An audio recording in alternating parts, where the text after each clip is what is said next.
Hey everyone, welcome back to Corporate Decoder, the place where we try to make sense of corporate filings so you don't have to. Today we are diving into EMX Royalty Corporation's Form 40F, their annual report. It might sound like a snooze fest, but trust me, there's some interesting stuff here. We'll break down the numbers, the risks, and what it all means for this royalty company. This report card gives us a sneak peek behind the curtain to understand how EMX is doing, and more importantly, what could go wrong. This report covers the fiscal year ended December 31, 2000. We are 2024, so we are looking at a full year's worth of data. EMX Royalty Corporation is a Canadian company and they're filing this form with the US Securities and Exchange Commission, or SEC, because they're listed on the NYSE American Exchange. They explore for resources they don't mine, but rather own royalties on mines that other companies operate. EMX's common shares, their stock, are traded on the NZ American under the ticker symbol EMX. This means you can buy and sell shares of the company on that exchange. This report includes a few key documents. There's the annual information form, also called the IIF, which gives a general overview of the company. There's the management's discussion and analysis, or MD&A, where the company's management explains their results. And finally, there are the audited annual financial statements, which are the official numbers checked by an independent accounting firm. Now, a word of caution. This report contains forward-looking statements. These are basically guesses about the future. The company is making predictions, but those predictions might not come true, so don't base your investment decisions solely on what the company says will happen. They use words like anticipates, and believes. Keep in mind that reality might turn out very differently. There are plenty of reasons why the future might not match their predictions. Things like changes in commodity prices, like the price of gold or silver, government regulations, or even just plain bad luck can throw a wrench in their plans. Because EMX is a Canadian company, they follow different accounting rules than US companies. They use International Financial Reporting Standards, or IFRS, so their financial statements might look a little different than what you're used to if you follow US companies. The company's functional currency, which means the main currency they use for their business, is the US dollar. So all the numbers in this report are in US dollars. When talking about mineral resources and reserves, EMX follows Canadian standards called NI 43-101. These standards are a bit different from the rules used by the SEC for US companies. So again, you can't directly compare these numbers to those of a US mining company. This report includes the annual information form, the management's discussion and analysis, and the audited annual financial statements.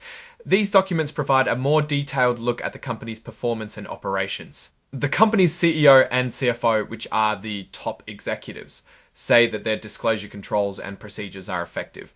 This means they believe they are accurately reporting information to the SEC. It's not a guarantee, but it's what they believe. The company says that there have been no significant changes in their internal controls over financial reporting. This means that the processes they use to make sure their financial statements are accurate haven't changed in a big way.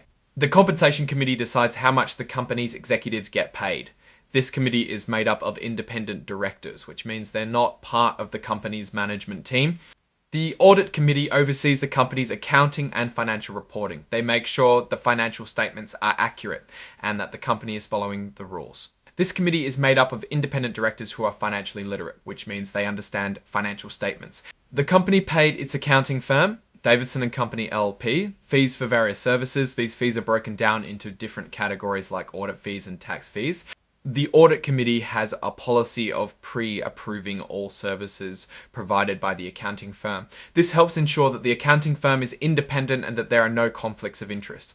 EMX Royalty Corporation doesn't have any off-balance sheet transactions. These are basically hidden debts or obligations that aren't on the company's balance sheet. The company is saying they do not have any of these. The company has contractual obligations, which are basically agreements to pay money in the future. These obligations include things like lease payments and debt repayments. EMX has a code of ethics that applies to all of its employees, officers, and directors. This code outlines the company's values and principles and helps ensure that everyone is acting ethically. The company did not have to send any notices to its executives about blackout periods on trading company stock. These rules prevent insiders from trading when they have access to important information that the public doesn't. As a foreign company listed on the NYSE American, EMX doesn't have to follow all of the same corporate governance rules as US companies. However, they do follow many of the same best practices.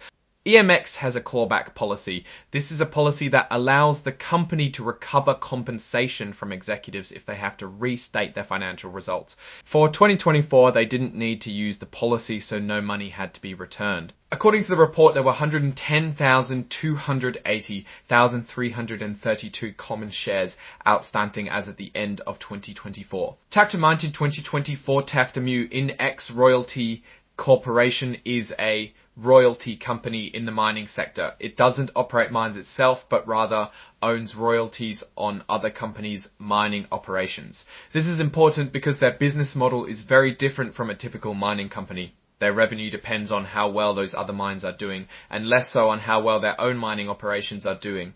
One of the biggest strengths of EMX is its diversified royalty portfolio. They have royalties on a number of different mines around the world, which reduces their risk. If one mine isn't doing well, they still have other mines to generate revenue. One of the biggest risks for EMX is that they don't control the mining operations that generate their royalty revenue.